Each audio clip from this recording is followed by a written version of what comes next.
आप घर work permit पे भी खरीद सकते हो, जी, स्टूडेंट पे भी खरीद सकते हो, और आप विजिटर पे भी खरीद सकते हो। ठीक है। बट उसके लिए आपको 20% एक्स्ट्रा ऑफ परचेज प्राइस, जो भी आप 8 लाख की प्रॉपर्टी लेते हो तो आपको $1,60,000 उस पर फॉरेन टैक्स बायर वो देना ओके पड़ेगा। भाई साहब। हम लोग अपनी कहावत सुनी है ना कि भाई ईसा सोना के करना है जिसका जो कान काटा है। जी बिल्कुल भाई साहब। तो ऐसा घर दिलवाना नहीं जिसकी रातों की नींद उड़ जाए। तो आप कंफर्ट के लिए घर लेते हो, अगर आप उस चीज़ को अफोर्ड नहीं कर पाओगे तो भाई सॉरी, मैं उस चीज़ में डील नहीं करना चाहता। मेरा सिर्फ एक ही मोटिव है कि भाई आप जितना जल्दी शुरू करोगे ना उतना बेहतर। आप उतना लंबा चलोगे। अब ब्रैम्पटन क्या है ना, ब्रैम्पटन सैचुरेटेड हो गया। हाँ जी। ब्रैम्पटन में ऐसा है कि हमें घर जैसा फील होता है। मुझे आज तक 5 साल में कभी ऐसा फील नहीं हुआ कि मैं अपने घर से दूर हूँ, बिल्कुल। क्योंकि मैं ब्रैम्पटन में जब भी बाहर जाता हूँ आता हूँ, सब कुछ तो मेरे पास में है। हाँ जी भाई। पर Indian grocery, Indian restaurant, Indian बंदे, सब कुछ तो मैं वैसे देखता हूँ। कई बार तो ऐसा लगता है भाई चंडीगढ़ घूमने लग रहे हैं। हम दो दोस्तों ने मिलकर लिया था घर, पहला जो घर लिया था वो अभी तक क्लोज नहीं हुआ है, 4 साल बाद का है वो। 26 में क्लोज होना है।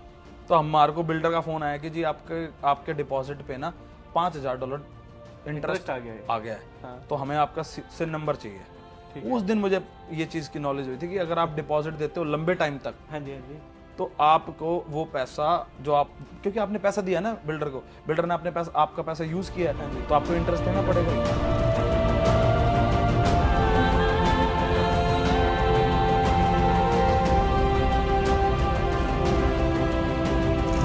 भाई साहब। राम राम भाई, राम राम। कैसे हो भाई साहब? बहुत बढ़िया भाई, आप सुनाओ। तो जैसे कि मैंने आप सबको बताया, आज के हमारे गेस्ट हैं दीपक गहलोत भाई साहब। तो आज हम कैनेडियन रियल एस्टेट के बारे में जानेंगे इनके थ्रू। तो शुरू करें भाई साहब? बिल्कुल भाई, बिल्कुल। तो आप थोड़ा सा अपने बारे में बताएं, आप कहाँ से आए हैं, क्या मोटिवेशन थी, और यहाँ आए बाद आपने क्या ऑब्जर्व करा? भाई मोटिवेशन तो कुछ नहीं थी। 2018 में हमने DU से मैंने अपनी ग्रेजुएशन कंप्लीट करी थी। तो उसके बाद फिर घर वालों का ने ऑप्शन दिया कि भाई आपने क्या करना है। तो मैं उस टाइम पे बॉडी बिल्डिंग करता था, पावर लिफ्टिंग करता था। मेरे पास इंडिया में नॉर्थ इंडिया और मिस्टर इंडिया का मेडल भी है।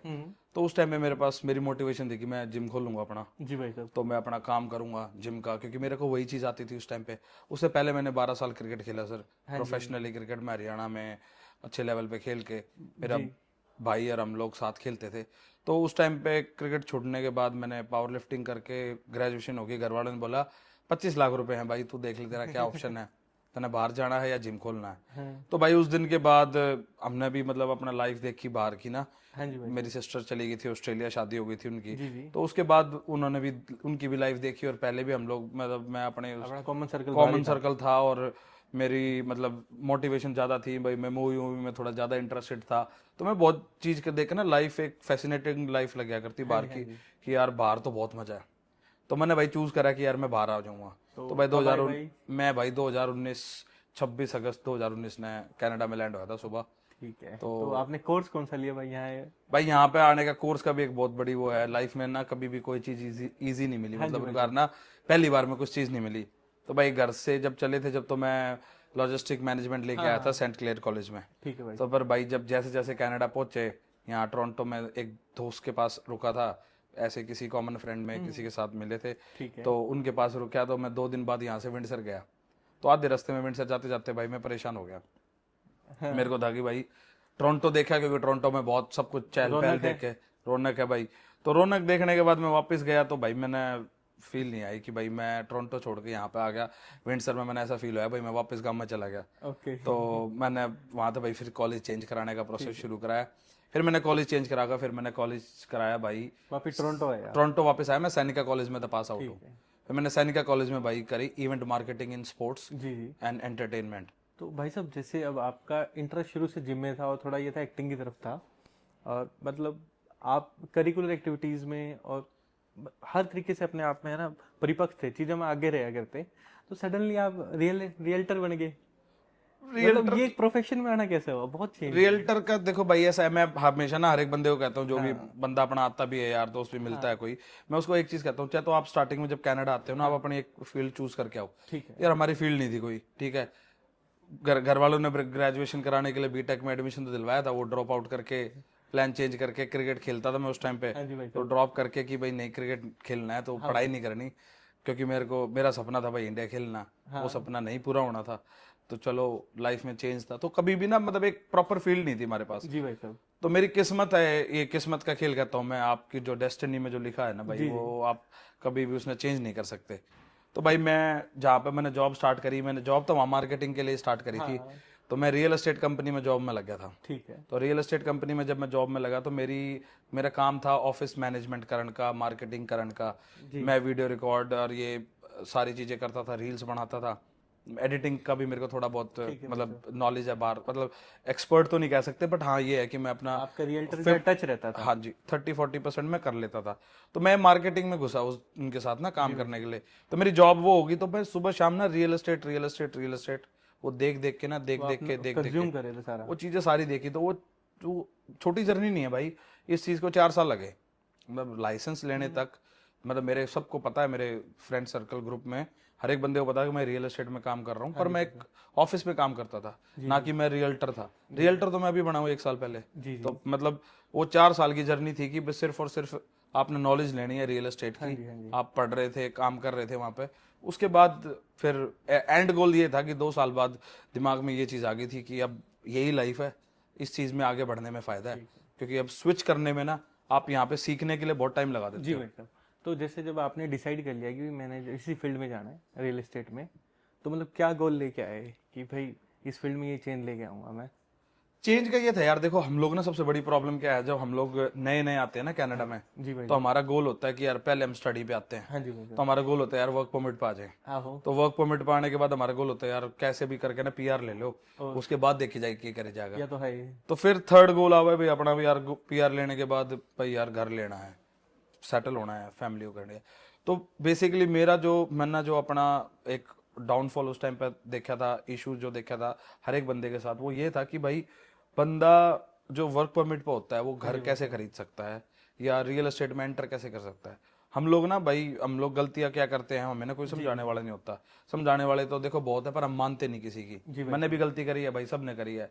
मैंने भी भाई $800 की गाड़ी रखी है, $500 इंश्योरेंस दी है, ठीक है। अगर मैं अपनी 4 साल पुरानी लाइफ में जाऊं तो वो अगर वो पैसा मैं जोड़ूं तो भाई मेरे पास आज के दिन भगवान की दया से बहुत ज्यादा अच्छा खासा सेविंग होती। भाई वीकली बहुत दिए हैं। हाँ चलो बाई वीकली दी है हमेशा ना, तो पर हमारे को कोई समझाने वाला नहीं जी था। भाई साहब। तो फिर धीरे धीरे वो चीज़ करके मेरा लाइफ में यही चेंज लाने का मोटिव है भाई, सबकी लाइफ में जो भी मेरी कम्युनिटी में तय है या कोई भी मेरे मतलब लेवल पे है, जो उम्र में है, अगर मेरे से छोटा है बड़ा है, कोई मेरे से सीखना चाहता है, मैं कुछ बताना चाहता हूँ, तो मेरा सिर्फ एक ही मोटिव है कि भाई आप जितना जल्दी शुरू करोगे ना उतना बेहतर। आप उतना लंबा चलोगे। जी। जो लोग कहते हैं ना कि भाई अभी नहीं, मैं 2 साल बाद ले लूंगा, और लेना तो है ही। मैं हर एक बंदे से एक ही क्वेश्चन पूछता हूँ, जैसे मैं कोई बंदा किसी से घर दिलवाने के लिए बात करता हूँ, एक ही क्वेश्चन पूछता हूँ, भाई इस कंट्री में रहना है परमानेंट या नहीं रहना। अगर तो वो बंदा कहता है कि मैंने इस कंट्री में रहना है हाँ, तो मैं उससे आगे बात करता हूँ, अदरवाइज मैं उसको सीधा कह देता हूँ अगर तू मतलब इस कंट्री में रहने के लिए वो नहीं है, हाँ तेरा माइंड सेट नहीं है, तो फिर मैं जो बात करूंगा वो बात का कोई वैल्यू नहीं होनी। नहीं बनता। तो फिर अगर बंदे को रहना है इस कंट्री में, तो सर आज नहीं तो 2 साल बाद, 2 साल बाद नहीं तो 5 साल बाद घर या रियल एस्टेट में तो एंटर करना है। आप रेंट कब भरे जाओगे? बिल्कुल भाई साहब। हम खुद जहाँ रहते हैं, हम 6 लड़के मिलके $4,000 पे करते हैं और बहुत ज़्यादा रेंट है भाई साहब, यूटिलिटी सेपरेट है। तो भाई मेरे भी यही लाइफ में, हम लोगों ने भी, अब देखो फैमिली यहाँ थी नहीं, कनाडा में किसी को जानते नहीं थे, सिर्फ एक चीज़ कमाई जिंदगी में, वो दोस्ती। और दोस्ती यारी से हम लोगों ने भी सेम तरीके से हम ऐसे ही रहे। हम लोग 8 बंदे रहते, 6 बंदे रहते। तो आप लोग ना स्टार्टिंग में जब हम लोग आते हैं, बट अगर कोई एक्चुअल तरीके से सीधे तरीके से सोचे ना, अभी तो चलो थोड़ा सा ना कॉम्प्लिकेटेड कर दिया गवर्नमेंट ने। देखो गवर्नमेंट की चेंजेस आते रहते हैं। 15% उन्होंने वो कर दिया, 20% उन्होंने फॉरेन टैक्स बायर का वो लगा दिया अगर आप वर्क परमिट पे हो। अदरवाइज उससे पहले लोगों ने बहुत प्लान करा कि लोग क्या करते थे, घर ले लिया, उसमें खुद ही रह रहे हैं, 6 बंदे रह रहे हो, आप खुद रह रहे हो, आप अपने घर की मॉर्गेज खुद भर रहे हो। जी भाई। आपके ग्रुप में कोई एक बंदा पीआर हो जाए, वो घर ले ले, आप सारे सपोर्ट करो, घर ले ले, आप उस घर में रहो, 2 साल रहो, 3 साल रहो। तो ये जो एजुकेशन है ना, जो थिंकिंग है, ये किसी ग्रुप में आती है, और जिस ग्रुप में ये चीज आती है ना, वो ग्रुप बहुत आगे जाता है, बहुत ग्रो करता है। हाँ जी। तो भाई साहब जैसे अब आप इस फील्ड में एंटर हो चुके हैं, तो मैंने आपको पहली बार कहाँ देखा, मैंने आपकी एक रील देखी थी जिसके अंदर आप एक कार में से उतर के नॉलेज शेयर कर रहे हो। मैंने लगातार आपकी 7-8 रील देखी, मैं देखा भी कंटेंट में जो हो रहा है, आप एग्जैक्ट नॉलेज शेयर कर रहे हो जो मेरे जैसे स्टूडेंट को या नए इमिग्रेंट को चाहिए होती है। तो ये आइडिया कहाँ से आया कि रील्स के थ्रू शेयर करूँगा कंटेंट में? यार देखो ये इंस्टाग्राम का ना मतलब कभी से ये चीज थी कि यार मतलब आप देखो एक लाइफ में ना एक गोल तो होता ही है। अब जब आप अपने सर्कल में किसी को देखते हो ना तो हमेशा ये था कि यार मैं किसी कैसे भी तरीके से नॉलेज ट्रांसफर कर सकता हूँ जो मेरे को मिली है। मैंने 4 साल ना बहुत सीखा है, मैं कैमरे के पीछे खड़ा हो गया ना बहुत सीखा है। मैं अपने जो मेरे मतलब जो मेरे मेंटोर हैं उनकी मैं वीडियोस रिकॉर्ड करता था, तो उनकी ना मैं एक एक चीज नॉलेज पढ़ता था सुनता था ना, तो वो यही चीज बताते थे कि आप कैसे आप क्या बता रहे हो वो मैटर नहीं करता, अगला बंदा कैसे उस चीज को ग्रैब कर रहा है वो मैटर करता है। तो मैं मेरा मेरा सिर्फ एक ही मोटिव था कि वीडियो रील बना के सिर्फ आप एक तरीके से आप बंदे को किसी को नॉलेज दे रहे हो, जिस बंदे को अच्छी लगेगी वो ग्रैब कर लेगा, जिसको नहीं लगेगी तो मेरे जैसे बहुत हैं भाई जो आजकल इंस्टाग्राम पे रील बना रहे हैं। तो मेरा मोटिव सिर्फ ये है कि चाहे मेरी एक रील में डालूं, एक रील से एक बंदा भी सुधर जाए और वो अपने लाइफ में फोकस हो गए कुछ करने लग जाए तो मेरी रील बनाया काम पूरा हो गया। भाई साहब जैसे अब आपने बताया है कि जैसे आप एक रियल्टर हैं, आप रील शेयरिंग, ऐसे और भी रियल्टर होते हैं रील शेयर कर रहे होते हैं, तो इन सब में क्रेडिबिलिटी का बड़ा इशू आता है, तो उन चीज़ों को आपकी फील्ड में कैसे मेंटेन करा जाता है? देखो क्रेडिबिलिटी का ऐसा है ब्रदर, आप मैं कोई यहाँ पे पार्ट टाइम रियल्टर था नहीं। हाँ जी भाई साहब। ठीक है, अब मेरे लिए क्या है, अब मैं अपनी अपनी स्टोरी बता सकता हूँ, मैं किसी के बारे में नहीं जानता। हाँ मैं जेनरिक बता सकता हूँ, मैं एक फुल टाइम रियल्टर हूँ, मेरे को ये पता है मैंने ये चीज़ लाइफ टाइम करनी है। हाँ जी भाई साहब। ठीक है, आज मैं इस चीज़ को अगर मैसअप कर दूंगा ना तो मैं आगे इस चीज़ को नहीं खा सकता।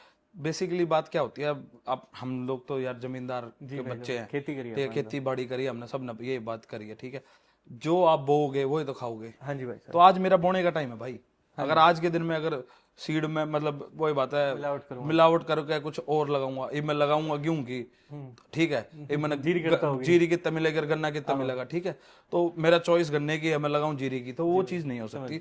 तो मेरी थिंकिंग है कि भाई आप जो चीज करना चाहते हो, ट्रांजैक्शनल रियल्टर नहीं बनना भाई, अपना एक ट्रांजैक्शन करिए आप गायब, वो वाला काम नहीं है। मैंने लाइफ टाइम यही काम करना है और मेरी चॉइस है, और ये चीज मेरा मतलब पैशन लगा लो कि भाई मैं चाहता हूँ कि मेरे साथ जो बंदा पहली बार काम करे उसकी लाइफ टाइम में उसके साथ काम करूं।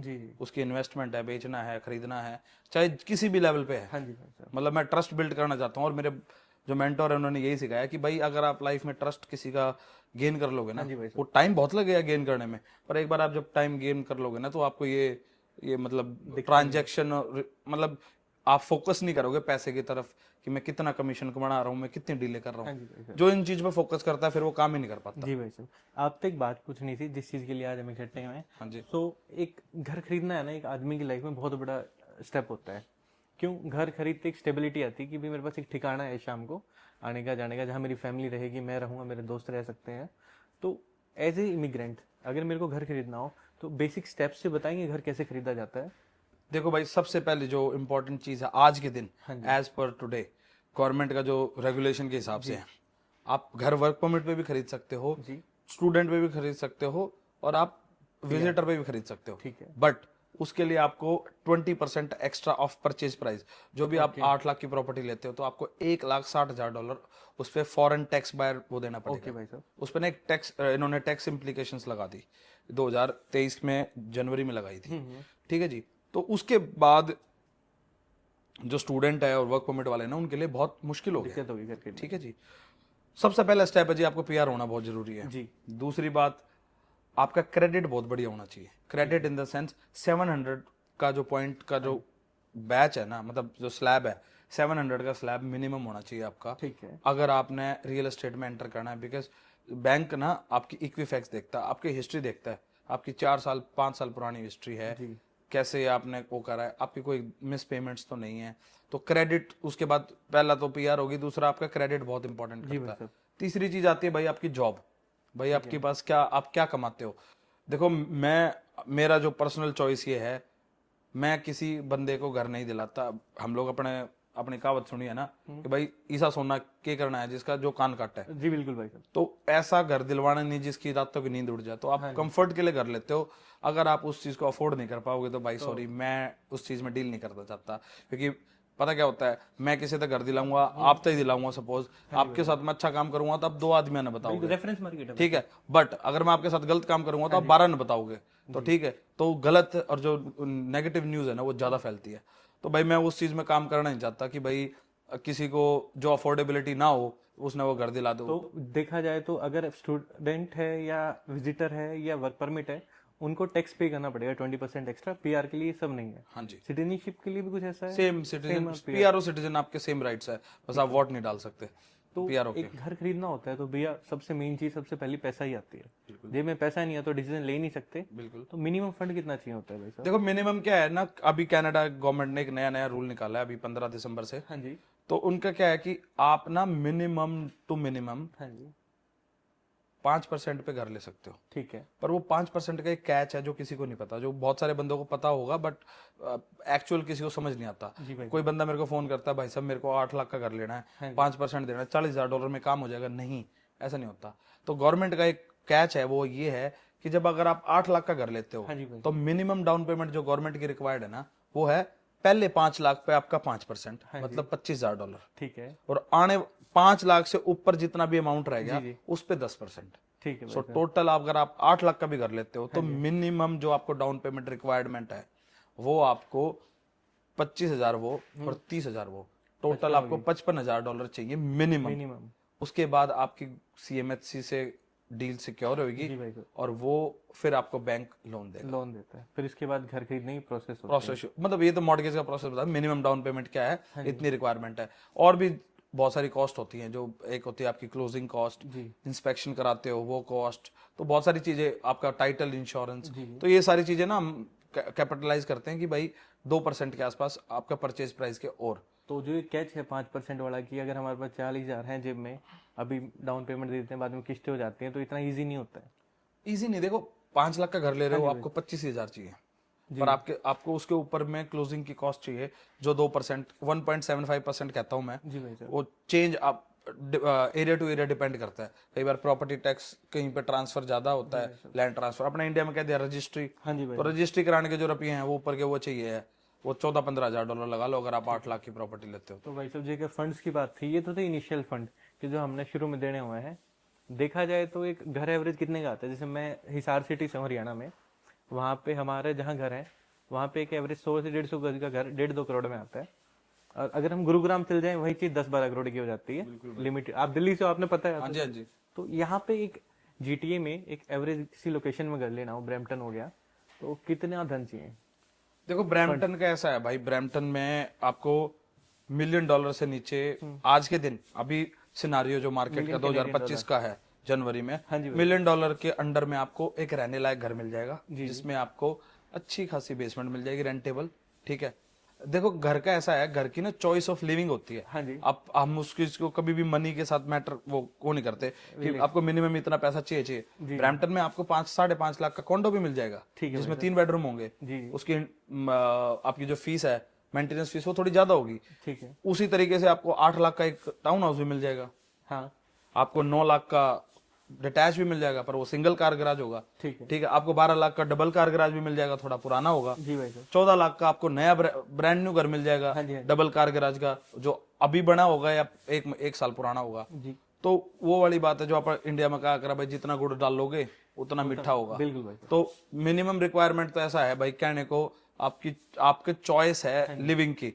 आप कॉन्डो में रहना पसंद करते हो, आप टाउन हाउस में रहना पसंद करते हो, सेमी में रहना पसंद करते हो, या डिटैच में। आप टाउन हाउस में रहने लायक तो नहीं है, तो अपने खुले घर रहने की आदत हो चुकी है। अपने वाले की यही आदत है। मेरी वीडियो भी थी एक पुरानी, मैंने सब दूसरे टाइम पे डाली थी कि भाई अपने वाला ने एक चीज पसंद है, ना बीत नून लागनी चाहिए ना नून लागनी चाहिए, तो अपन ने बीत नहीं लानी, तो फिर वो डिटैच हो गया भाई। डिटैच प्रॉपर्टी में तो भाई आप लगा के चलो कि आप minimum to minimum $900 to $1 million में आपको आजकल सिंगल कार गराज की प्रॉपर्टी आपको मिल जाएगी। थोड़ी पुरानी, थोड़ी रेनोवेशन, आपको पैसा लगाना पड़ेगा। आई थिंक वो इंडियन करेंसी में 6 करोड़ कह सकते हैं? 6 करोड़ कह सकते हो आप। 6 करोड़ में घर आ जाता है। 6 करोड़ में घर आ जाता, पर वो क्या चाहिए ना, आपने पूरा 6 करोड़ चाहिए नहीं ना, हाँ जी भाई। आपने फिर वो चाहिए 60 लाख रुपए, ठीक उसका 10% अगर आप लगा के चले तो आपने 60 लाख रुपए में अपना घर मिल जाएगा यहाँ तो पे।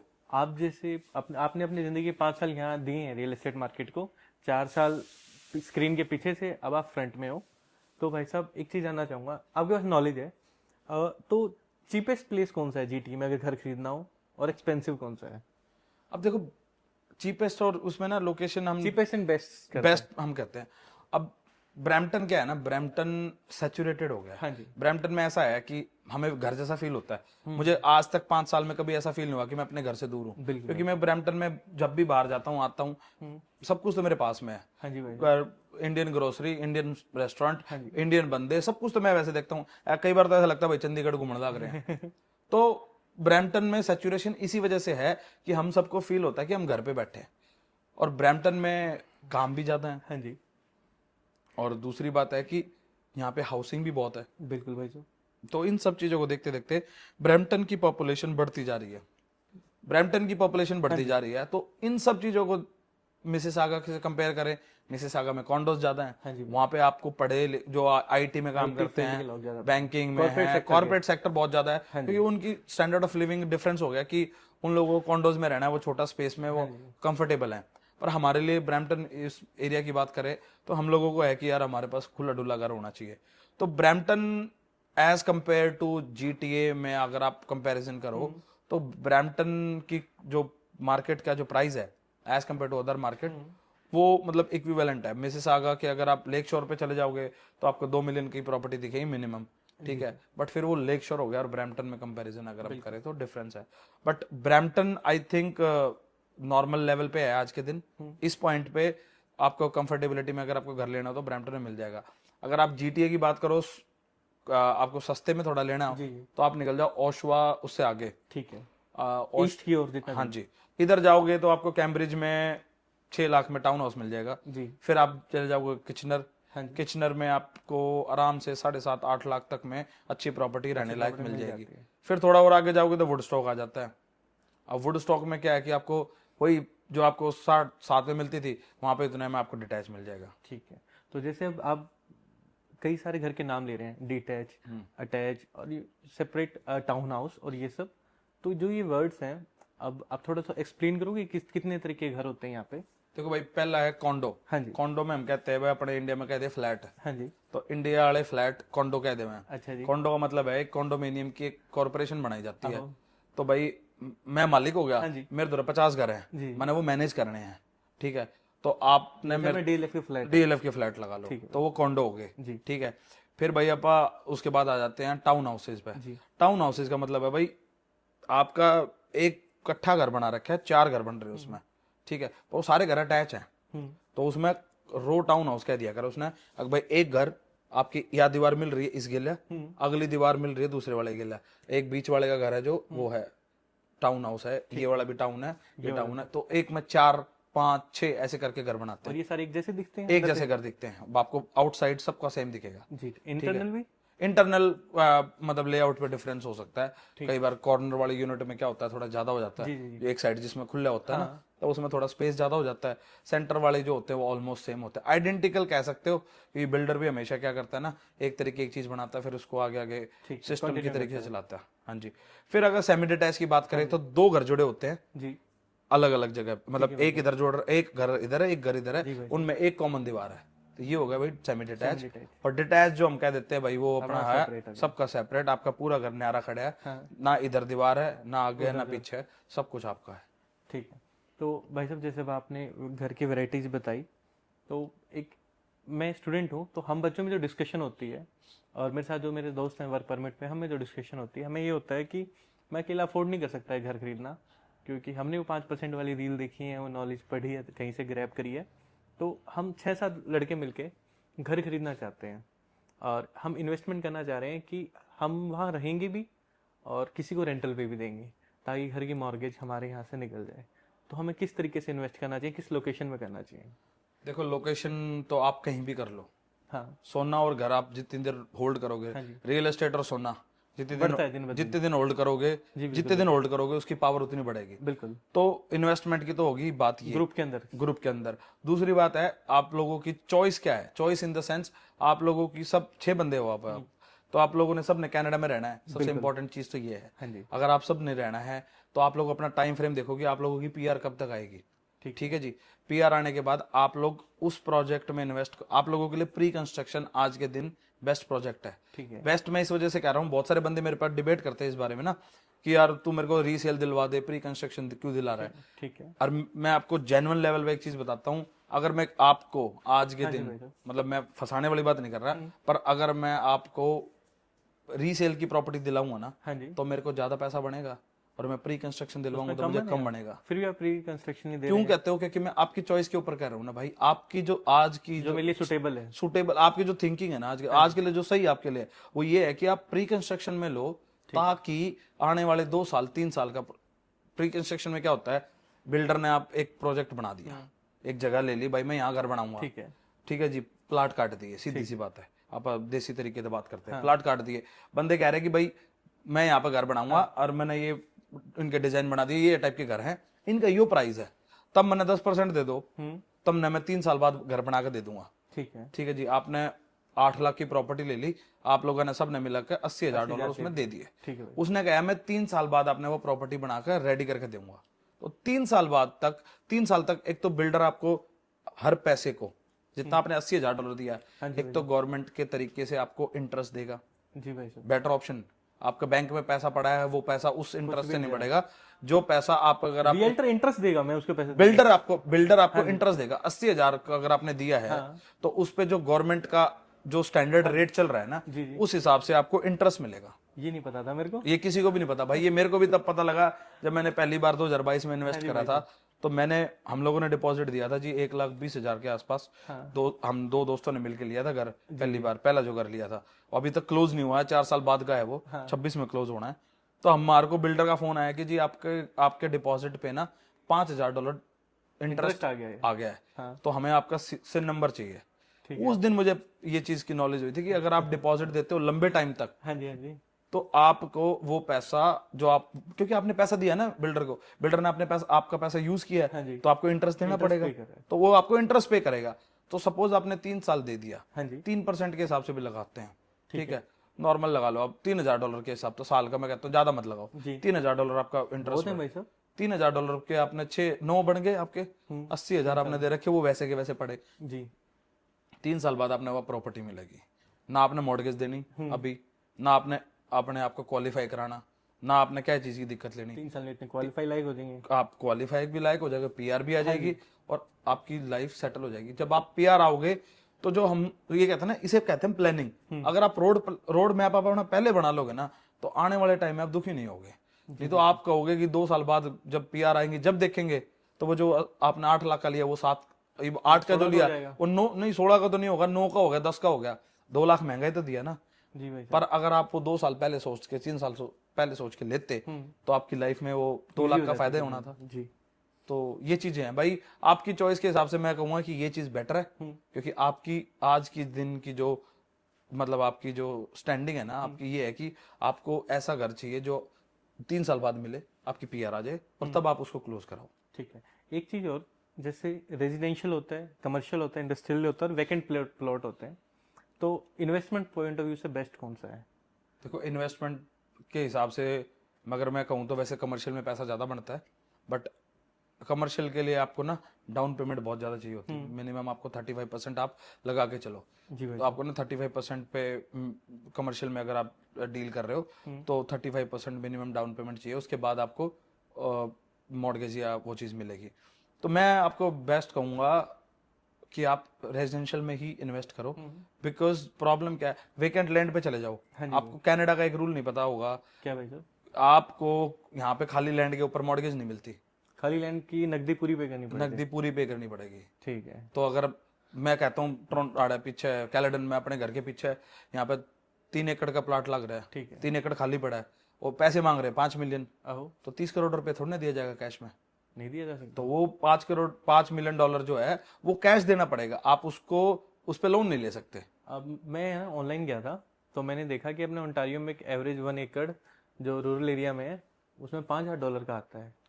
अब देखो यहाँ, अब कहने को तो पीछे से यहाँ पे ना बड़ी हवा तोबा मचा था कि भाई $10 में आपको 1 एकड़ मिल रहा है, और यहाँ तो मिलता है भी तो 250 किलोमीटर दूर है ना भाई। बिल्कुल भाई। तो फिर 250 किलोमीटर दूर जाओगे, अब जितना नॉर्थ जाओगे उतना आपको वेदर एक्सट्रीम मिलेगा, राइट, ज्यादा बर्फ होगी, जितनी ज्यादा बर्फ होगी।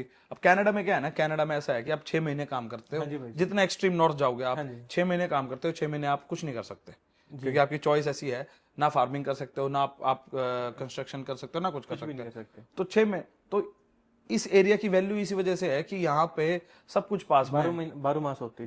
12 तो नहीं, आप बर्फ कम पड़ती है, हाँ। बट यहाँ पे आप वेदर ऐसा है कि आप उसको अफोर्ड मतलब ठीक है चला सकते हो, काम चल सकता काम चला सकते हो। एक्सट्रीम नॉर्थ में तो फिर भाई कुछ नहीं है ना, बर्फ इतनी पड़नी शुरू हो जाए फिर आप कुछ नहीं कर सकते। तो ये जो छलावा देते हैं कि थोड़ा सा ऊपर 200 किलोमीटर चले जाओ, घर ले लो, दिक्कतें बहुत होती हैं ना बाद में। दिक्कत नहीं, देखो मैं कहता हूँ अब किसी बंदे का काम टोरंटो में है, हाँ। ठीक है जी, अब मैं उसको कहूँ चल मैं तेरे को वसागा बीच में तेरे को घर लेके दे दूंगा, है यहाँ से 150 किलोमीटर, कोई बड़ी बात नहीं है, वहाँ प्रॉपर्टी भी बहुत अच्छी मिल जाएगी आपको 8 लाख रुपए में, पर मैं उसका ट्रैवल टाइम देखो ना, और काम करने आना ही पड़ेगा। तो वही मैं चीज कह रहा हूँ, ये नॉलेजेबल होना बहुत इंपॉर्टेंट है आज के दिन। वैसे क्लाइंट्स जो हैं बहुत ऑलरेडी नॉलेजेबल हैं, बट स्टिल आपको ये ट्रैप में ना फंसे कि भाई यहाँ ले ले, यहाँ सस्ता है ना। जहां आपकी चॉइस है, जहां आपका रहना, जहां आपके लिए कंफर्टेबल है, मैं तो बेटर ऑप्शन भाई हर एक बंदे तो मैं एक चीज कहा करूँ भाई, जहां तेरा दिल ठुका है जी भाई साहब। अपनी लाइफ की सब तो बड़ी इन्वेस्टमेंट करनी है। हम इंडिया में सोचा करते भाई 20 लाख का प्लाट ले लिया, 25 लाख का ले लिया, 30 का ले लिया, बहुत बड़ी बात हो जाए। हम यहाँ पे करोड़ा में खेल रहे हैं, तो इतनी बड़ी इन्वेस्टमेंट है आपकी लाइफ की, बहुत सोच समझ के डिसीजन लो। और पहला डिसीजन तो मैं ये कहूंगा बंदे को कि भाई आप ये सबसे पहले रेक्टिफाई करो, कभी भी आप प्राइस के पीछे मत भागो कि यार ब्रैम्पटन में महंगा है, 8 लाख का घर है, वही मैंने किचनर में घर 5 लाख का है, 5.5 लाख का मिल रहा है। आप पैसे को मत देखो, अगर आप किचनर मूव हो जाओगे तो 60 किलोमीटर का यार ट्रैवल भी तो करना पड़ेगा, डेली का 1 घंटा खराब होएगा, डेली का। और टाइम, लोग कहते हैं time is money, literal level पे कनाडा में टाइम इज मनी है।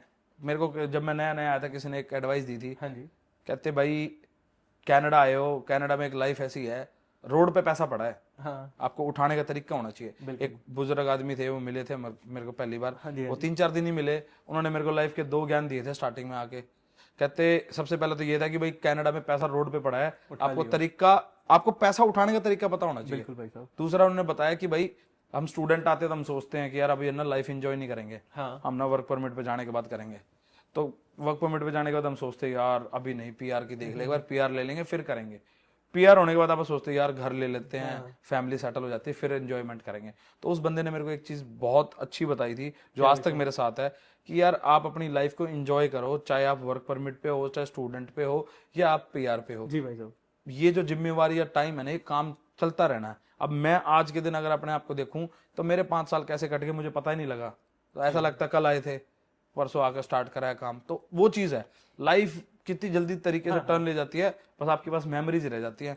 तो आप अपने टाइम को बहुत अच्छे से इन्वेस्ट करो और इंजॉय करो। मैं कहता हूँ इंजॉय योर लाइफ, गलत काम मत करो, इंजॉय करो अपनी लाइफ। इंजॉय करने का मतलब ये है, आपको घूमने का शौक है तो घूमो, अच्छा पहनने का शौक है पहनो, गाड़ी घोड़े का शौक है लो, पर लिमिट में लो। मैं ये नहीं कहता भाई स्टूडेंट आया 700 रुपये बाई वीकली पे करके अगर आपने मस्टैंग रखनी है या चार्जर रखनी है तो वो गलत चॉइस है। जी भाई साहब। अगर आपकी गाड़ी आपका खर्चा बाहर से निकाल रही है तो आपके लिए गाड़ी अफोर्डेबल है। तो जैसे भाई साहब, अब एक आपने अभी थोड़ा सोशल चला गया अपना टॉपिक कि जनरली पब्लिक पे लग सकता है, तो एक जो नई जनरेशन है, मैं भी नई जनरेशन का हिस्सा हूँ, पर जो मुझसे 7-8 साल छोटे हैं, तो उन बच्चों के माइंड में एक चीज़ रहता है, अब वो सारे स्टॉक मार्केट करते रहते हैं। और दूसरा ये कहते हैं, एक इंटरनेट पे एक हुआ है, rent is better than buying a house. So एक परसेप्शन है कि रेंट देना बेटर है इस घर खरीदने से, तो थोड़ा सा इसको देखो हम साफ करेंगे। सबसे पहले हम बात करते हैं भाई क्रिप्टो की। लोग कहते हैं कि share market, crypto, rent versus buy and then stock market versus real estate. हाँ तो वो चीज ना, मतलब दोनों चीजें हम कहते हैं ना। अब देखो स्टॉकिंग मार्केट का ऐसा है, अब वॉरेन बफे तो हो नहीं कि भाई आपने वो चीज कर रखी है 65 साल की उम्र में जाकर आपने स्टार्ट करा। हाँ जी। इम्पल्सिव हो जाते हैं हम ना बहुत ज्यादा। हाँ। हम बेसिकली सबसे आपको इससे और रियल एस्टेट से एक चीज सोचनी है। हाँ। आपके अंदर होल्डिंग पावर है तो आप दोनों चीजों में पैसा बढ़ाओगे। बिल्कुल भाई। अगर आप होल्ड करके, किसी ने 2021 में अगर बिटकॉइन लिया होगा तो वो 11,000 का था, मैं कल ही देख रहा था, और आज के दिन वो ट्रेड कर रहा है $1,44,000 पे। तो मतलब ये लगा लो उसका प्रॉफिट कितना हुआ, बहुत ज्यादा हो गया। ठीक है, मन में काउंट 1400% अगर आप हिसाब लगाओ, 14,000% पता नहीं कितना बनेगा, ठीक है। तो 1,30,000 प्रॉफिट हो गया। पर अगर हम टाइम फ्रेम देखें कि उस बंदे ने 21 में लिया जी भाई साहब, और उसने 25 में बेचा है, आज 25 आ गया, 4 साल का टाइम फ्रेम हो गया। बिल्कुल भाई साहब। उस टाइम फ्रेम में वो क्रिप्टो 90 पे भी गया, उल्टा 20 पे भी आया, वो दोबारा भी चढ़े गया। अभी वापस। तो इम्पल्सिव डिसीजन कहाँ होते हैं? जब ऊपर चढ़ता है तो हमें खुशी होती है, जब वो नीचे आने लग जाता है तो हम वहां यहाँ जाके बेच देते हैं उसको। हाँ जी। तो हम बेच देते हैं तो हमने क्या करा? हमने कुछ नहीं करा, ना हमने प्रॉफिट निकाला, ना हमने हमने क्या करा? जो हमने पैसा निकाला लगाया था उसके बराबर के आसपास जाकर हमने बेच दिया। तो बेसिकली रियल एस्टेट और क्रिप्टो बराबर चीज है। बिल्कुल। आप जितना होल्डिंग पावर रखोगे, हाँ जी। अगर आपको लगता है कि होल्डिंग पावर है, आप पैसा बढ़ाओगे। सेम रियल एस्टेट में है। हम रियल एस्टेट में कहते हैं कि यार रेंट वर्सेस ओन की बात होती है। आप मंथली $2000 पे कर रहे हो, जी भाई साहब, रेंट का। बेसमेंट में रह रहे हो, मैं छोटा एग्जांपल लेता हूँ। आप $2000 मंथली रेंट पे कर रहे हो और आप बेसमेंट में रह रहे हो, आपको उस पैसे का कुछ वापस मिल रहा है? कुछ भी नहीं। नहीं मिल रहा ना। बेसिकली वो पैसा सारा गटर में जा रहा है। बिल्कुल। गया, फ्लश हो गया, आपने हर मंथ दिया, खत्म, अगले महीने फिर खड़ा हो गया। बट अगर आप थोड़ा बहुत जुगाड़ करके, हेल्प करके, सपोर्ट लेके, फैमिली का, अपना या और बतेरे ऑप्शंस हैं, तो अगर आप घर ले लेते हो, सपोज आप वही $2000 रेंट की जगह मॉर्गेज पे कर रहे हो, हाँ। तो उसमें से आपका कुछ पोर्शन तो जाएगा प्रिंसिपल की तरफ और कुछ पोर्शन जाएगा इंटरेस्ट की तरफ। तो बेसिकली क्या होता है, अगर आप उस प्रॉपर्टी को 5 साल होल्ड करते जी हो, भाई साहब। तो मैं ज्यादा बड़ा एग्जांपल नहीं लूंगा, मैं एग्जांपल लूंगा आपका एक तिहाई तो इंटरेस्ट में चला गया, 1500 इंटरेस्ट चला गया, $500 सेव हो रहा है बस। ठीक है। आपका पहले साल में आपने कितना पैसा सेव करा? पहले साल में मैंने $6000 कर गया मैं। अब मैं कहता हूँ धीरे धीरे करके आप बढ़ गया, अगले महीने 600 हो गया, चलो 500 के हिसाब से लगा लो। आपने 3 साल में कितना पैसा सेव करा? 3 साल में भाई साहब $18,000 हो गए। $18,000 हो गए जी। प्लस ये मैं आपको एप्रिसिएशन नहीं कह रहा प्रॉपर्टी की, ये विदाउट एप्रिसिएशन वैल्यू है जो आप मंथली पेमेंट कर रहे हो। आपने 5 लाख की प्रॉपर्टी ली और आपकी प्रॉपर्टी 3 साल बाद 5 की रहेगी, नहीं बढ़ेगी, अप्रिशिएट करेगी। चलो एप्रिसिएशन 6% भी छोड़ो, 2% लगा लो, बहुत होता है। 2% लगा लो, मैं इससे ज्यादा बड़ी बात नहीं कहूंगा, 2% लगाओ। 2% से अगर आपकी एप्रिसिएशन जा रही है तो कुछ ना कुछ तो एप्रिसिएशन भी होगी, प्लस आपके $18,000 हो गए। ठीक है, तो रेंट वर्सेस ओन में तो ये है, लोगों का दिमाग क्या है, लोग ना लाइबिलिटी नहीं लेना चाहते, ये गुड डेट होते हैं, इसे हम कहते हैं, हम ना गुड डेप्थ कहते हैं। हाँ, दो तो नहीं, हम 2 तरीके की फाइनेंशियल उसमें कहते हैं। एक होता है बैड डेट, कि भाई हमने गलत लोन ले लिया, मतलब खराब वो चीज हो गई, क्योंकि गुड डेट। तो लाइफ में अगर आपको मूव करना है ना पर, तो आपको गुड डेट में इन्वेस्ट करना पड़ेगा। रियल एस्टेट आपकी एक गुड डेट है, कार खरीदना है बैड डेट है, वो डेप्रिशिएट करेगा। कभी भी प्रॉपर्टी गाड़ी आपने कभी सोचा सुना है कि भाई मैंने 50,000 की ली और मैंने 70 की बेच दी? नहीं, 1/3 वैल्यू डाउन होती है। वैल्यू डाउन होती है। तो हम रेंट और ओन में ये डिफरेंस रखते हैं। तो लोगों की चॉइस ये है कि लोग सोचते हैं कि अब बस क्या है, वो डरते हैं, स्टेप इन करने से डरते हैं। तो भाई घर ले, जो रेंटर होता है और ओनर होता है ना, लैंडलॉर्ड और टेनेंट में डिफरेंस क्या है? 34% ज्यादा नेटवर्थ होती है लैंडलॉर्ड की एज कंपेयर टू टेनेंट। ये कोई स्टेट्स आए हैं? ये स्टैट्स हैं। 34% ज्यादा नेटवर्थ होती है लैंडलॉर्ड की टेनेंट। ठीक है, तो वो क्यों होती है? क्योंकि उसने रिस्क लिया। रिस्क क्या है? सपोज मैं कहता हूँ आज अपने घर लिया, इन्वेस्टमेंट करी है, nice and good investment at right time. और ये जो लोग कहते हैं ना कि मार्केट ऊपर चलेगी, नीचे आओगी वेट करेंगे, हाँ। एक तो मार्केट का कोई टाइम नहीं कर सकता, ये बबल कभी बर्स्ट नहीं होता। बबल नहीं होता, मैं कहता हूँ मार्केट को कोई टाइम नहीं करता। अगर जो अंतर्यामी मार्केट को टाइम करता है वो रियल एस्टेट में कभी भी इन्वेस्ट नहीं करता। नहीं तो भाई मैं कहता हूँ हर कोई बंदा बिलियनर होता, और वो ना जब खरीदता, जब मार्केट कति जीरो पे होती, वह प्रॉपर्टी लाख में खरीदता और उसने मिलियन पे बेचता, और दोबारा फिर लाख का वेट करता और फिर लाख के बाद करता। तो भाई इसमें जमाने बीत जाएंगे। तो ये कहने की बातें होती हैं कि आप आज निकल लेंगे, मार्केट डाउन होगी। आपकी रिक्वायरमेंट के ऊपर है, आपकी चॉइस के ऊपर है कब आपको रियल एस्टेट में घुसना है। बिल्कुल, और हमेशा ही राइट टाइम होता है आपके लिए। थैंक यू भाई साहब। एक ये बहुत बड़ी डिबेट थी, आपने जो ये इसके जितनी ब्लरीनेस थी सारी क्लियर करी है कि हम रेंट पे करें, इससे अच्छा इन्वेस्ट करें, परचेज करें। तो भाई आप बता रहे हैं 1 मिलियन का घर है, तो अगर हम 1 मिलियन का घर ले रहे हैं यहाँ पे, तो हम एक 5% मॉर्गेज पे करेंगे।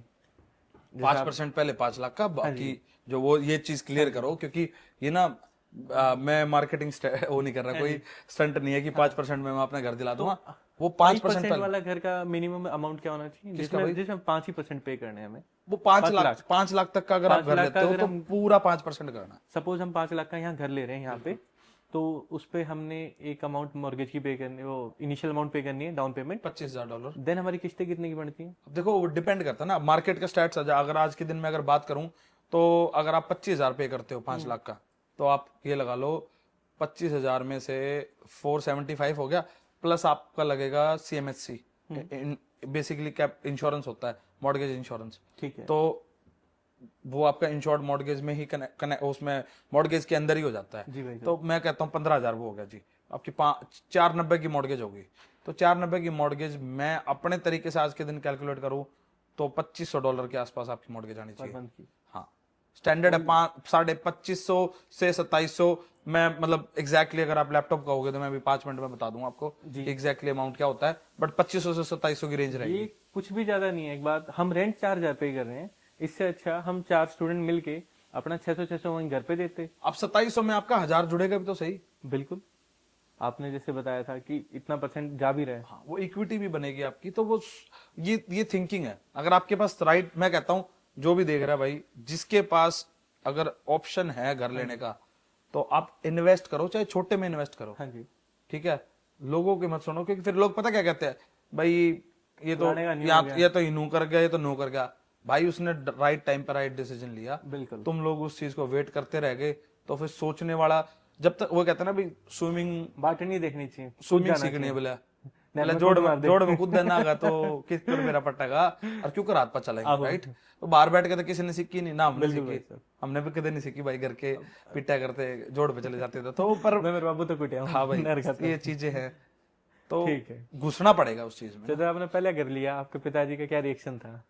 भाई मेरे पिताजी का रिएक्शन तो एक ही था भाई, मैंने अपने घर वालों को एक ही चीज का मतलब बेस्ट गिफ्ट दिया, जो मैं कनाडा आने के बाद ये था कि भाई ना मैं कोई पैसा दूंगा ना मैं पैसा लूंगा। ठीक है जी। तो मैंने अपने घर वालों को आते ही कनाडा आते एक चीज कह दी थी, थैंक यू, आप लोगों ने मेरे को यहाँ पहुंचा दिया। हाँ। अब ना मैं आपको कुछ, मतलब मैं आपसे कुछ मांगूंगा और ना मैं आपको कुछ दे पाऊंगा जब तक मैं अपने आप को सेटल ना कर लूँ। सेटलमेंट करने के बाद तो फैमिली की जिम्मेवारी बनती है, तो वो चीज थी। तो मेरे पेरेंट्स ने कभी भी मेरे को ये नहीं बोला कि भाई तू क्या कर रहा है, कैसे कर रहा है। हाँ। हम लोगों ने सब कुछ यहीं से, अपनी यारी दोस्ती, मेरे और ग्रुप सर्कल में मिलजुल के हम लोगों ने बहुत अच्छे लेवल पे चीजें करी। तो हम लोगों ने करा, तो भाई हम लोगों ने, मैंने घर पर करके बताया कि भाई हमने घर ले लिया। तो मेरे पापा डॉक्टर हैं, तो उनकी भी यही वो थी, भाई ठीक है, अच्छी बात है, अच्छी बात है, प्रोग्रेस करिए लाइफ में, आगे बढ़ते रहो और करो। अपने साइड होता है, बुजुर्गों को इतना ज्यादा रिएक्ट नहीं करते ना, खुशी में ना दुख में, नॉर्मल रिएक्शन। हाँ, वो रिएक्शन उनका यही रहता है, वो भाई हवा में उड़ने नहीं देते, आज तक नहीं उड़ने दिया। पता हूँ, पर अंदर अंदर इतना खुश हो रहा है, पड़ोस में खूब मिठाई बांट दी होंगी, दीपक ने कर ले लिया, दीपक ने कर ले लिया। वो तो यार चॉइस अलग है, वो देखो कहना पड़ता है। अब कई बार हम मजाक में कह देते हैं भाई अपने फैमिली को ना, उन लोगों के लिए भी बहुत बड़ा अमाउंट हो जाता है ना। हम सोचे क्या लिया, मगर 6 करोड़ का, तो घर के नहीं सोचेंगे आप 6 करोड़ का, पर मैं मम्मी 6 करोड़ में तो इतने दिए हैं, इतने आगे देने हैं। हाँ, तो वो थिंकिंग है एक हमारे पेरेंट्स ने। यार देखो, मैं कहता हूँ अपनी लाइफ में ना बहुत कुछ देखा, गांव भी देखा, तंगी भी देखी, शहर भी देखा, और दूसरे देश में भी आ गए। तो भगवान, मतलब मैं तो कहता हूँ सच में बहुत ग्रेटफुल है कि भाई जिंदगी, भगवान ने ऐसी जिंदगी दी कि एक गांव देखा, गांव में यार वो बग्गी जोटे भी देखे, खेती भी देखी, सब कुछ देखा। ठीक है, फिर शहर में आए तो दिल्ली की लाइफ देखी, फिर शहर आने के बाद कॉलेज की लाइफ देखी दिल्ली में, फिर भाई कनाडा आ गए तो यहाँ की लाइफ देखी। तो मतलब जिंदगी ने हमेशा अपॉर्चुनिटी दी है। जी। और भाई ग्रेटफुल तो पेरेंट्स की वजह से है भाई। पेरेंट्स ने भाई कभी भी अपने, मतलब उनकी पहली चॉइस ये थी कि हमारे बच्चे कुछ कर ले, मैं हमने कोई मतलब नहीं। भाई जैसे अब ये चीजें, हम थोड़ा एंड की तरफ जा रहे हैं, तो 2 क्वेरी है मेरी। इंडिया में मेरे दोस्त बैठे हैं, तो वो है ना इन्वेस्ट करते हैं, तो वो दुबई के लिए देखते हैं, क्योंकि हमारे जो गुरुग्राम के रियल्टर हैं वो क्या कहते हैं, दुबई में इन्वेस्ट करो, फ्लैट ले लो, वहाँ पे इतना इन्वेस्ट करो, ये रिटर्न आने लग रहा है। तो आप क्या चाहते हैं कि इंडिया के लोग यहाँ ही इन्वेस्ट करें कनाडा में घर के? देखो, आप इन्वेस्ट कर सकते हो, पर इन्वेस्ट करने के लिए फिर वही बात है ना, मैं आपको बता रहा हूँ अभी इस पॉइंट पे आपके लिए वो वाइज डिसीजन नहीं होगा। मैं किसी को गलत एडवाइस नहीं दूंगा। 20%। हाँ, अगर आप कहते हो भाई इंडिया में इतना अफोर्डेबिलिटी है कि भाई आप 2%, 20% टैक्स ने कुछ नहीं मानते, तो भाई आप कल फोन करो, मैं कल आपकी इन्वेस्टमेंट करा दूंगा। और इंडिया तक फालतू रेंट आपने निकाल के दूंगा यहाँ पे। अगर आप रिटर्न ऑन इन्वेस्टमेंट की बात करो ना, ROI बात करो, तो कनाडा दुबई से भी ज्यादा रिटर्न ऑन इन्वेस्टमेंट है। कनाडा की मार्केट 2022 में जितनी पीक पे गई थी ना, वर्ल्ड में पहली मार्केट थी जितनी ज्यादा पीक हुई थी। आज तक पूरे वर्ल्ड में कहीं भी इतनी मार्केट पीक नहीं हुई है। और अगर हम 2021 की बात, 22 की बात करते हैं कि मार्केट बहुत ऊपर चली गई थी, अगर आज के दिन अगर हम 2021 को 24 को कंपेयर करते हैं ना, फिर भी 21 से लेकर 24 तक 13% मार्केट बढ़ चुकी है। जी भाई। आप रियल टर्न पूछना किसी भाई से, जी जी। आपको स्टैट्स दिखा देंगे। अगर अगर आप देखोगे ना, हाँ जी भाई साहब। स्टैट्स में देखोगे मार्केट ऊपर गई, हाँ। फिर वापस आई, फिर आज भी उस 21 से लेके और उसके बीच में गैप है 13% का। तो 13% अप्रिसिएशन 3 साल में, आई थिंक यार बहुत बहुत बढ़िया इन्वेस्टमेंट है। उससे ज्यादा आपको क्या मिलेगा? प्लस आपको रेंट मिल रहा है, पैसे बना रहे हो, और क्या चाहिए? एक बात और थी भाई साहब, जैसे कोई 6-7 करोड़ लगा भी रहा है इंडिया से यहाँ पे, ठीक है, किसी का बजट है, तो वहाँ पे बहुत लोग बैठे हैं, इनके लिए शायद 9-10 करोड़ कुछ भी नहीं होता, तो घर ही लेना हो अपने बच्चे के लिए, तो क्या पीआर में हेल्प करता है वो इन्वेस्टमेंट 9-10 करोड़ का जो इधर कर रहे हैं? नहीं, आप अगर आप हाउसिंग में जाते हो ना, तो आपको कोई भी वो चीज की चॉइस नहीं मिलती। ओके। ठीक है जी, मतलब आपको इन्वेस्टमेंट बेसिकली दुबई कहता है कि आप घर ले लो तो हम आपको वीजा दे देंगे। कनाडा के ऐसे कोई रूल्स नहीं है कोई भी रूल्स नहीं है इसलिए। घर लेने के लिए, स्पेसिफिकली घर लेने के लिए। हाँ। बट अगर आप रूरल एरियाज में जाके, छोटे छोटे जो प्रोविंसेस हैं, मैनिटोबा हो गया, या इधर आप कहीं जाते हो विनिपेग, कहीं भी जाते हो, छोटे छोटे प्रोविंस में है, अगर आप उन प्रोविंसेस में जाके आप इन्वेस्टमेंट वीजा लेते हो अपना, बेसिकली इन्वेस्टमेंट वीजा क्या, आप बिजनेस खोल रहे हो वहां पे कोई, और उस कम्युनिटी के लिए हेल्प कर रहे हो, तो आपको वो प्रोविंस आपको पीएनपी दे देती है, और फिर आप पीआर ले लेते हो। तो बेसिकली ये रियल एस्टेट से, हाउसिंग में नहीं है, कमर्शियल साइड जाके बाय ए बिजनेस, और उसके बाद आपको पूरी फैमिली के साथ पीआर डील करते हैं आप? मैं उसमें, हाँ, कोई दिक्कत नहीं है। बिजनेस बाइंग अगर आप इन्वेस्टमेंट कर रहे हो इंडिया से, आपका प्लान है, तो बेसिकली रोड प्लान दिखाना पड़ता है गवर्नमेंट को कि जी मैं 2 करोड़ रुपए 3 करोड़ रुपए इन्वेस्ट करूंगा, मैंने यहाँ पे ये बिजनेस लेना है, मैं इतनी जॉब्स क्रिएट करूंगा यहाँ पे। तो उस जॉब के बाद आप जब 1-2 साल काम करते हो, तो आपको वो पीआर के लिए सपोर्ट कर देते हैं। दीपक भाई, इन द एंड एक last advice for young, because you are a young entrepreneur, so आपने इतना चेंज लेके आया है। हमारे क्या होता है, इम्पल्सिव होता है कि हम आज शुरू करें कल सक्सेस हो जाएं। अब लोगों को नहीं पता है कि आप आज रियल्टर हैं, इतनी नॉलेज आई है, तो आप 4 साल बिहाइंड द सीन आपने कितने एफर्ट करे हैं। तो कोई यंग एडवाइस हम सब के लिए, because we are learning from you, जैसे मैं हूँ ऐसे मेरे दोस्त हैं और ऐसी ऑडियंस है। तो एडवाइस तो भाई, आप छोटे हो बड़े भाई हो जो भी हो, देखो एडवाइस तो सबसे बड़ी बात ये है, माँ बाप की रिस्पेक्ट। हाँ जी। और आपका जो आपके साथ जो ग्रुप है, सर्कल है ना, जिसके साथ आप उठ बैठ रहे हो, वो बहुत मैटर करता है। बिल्कुल।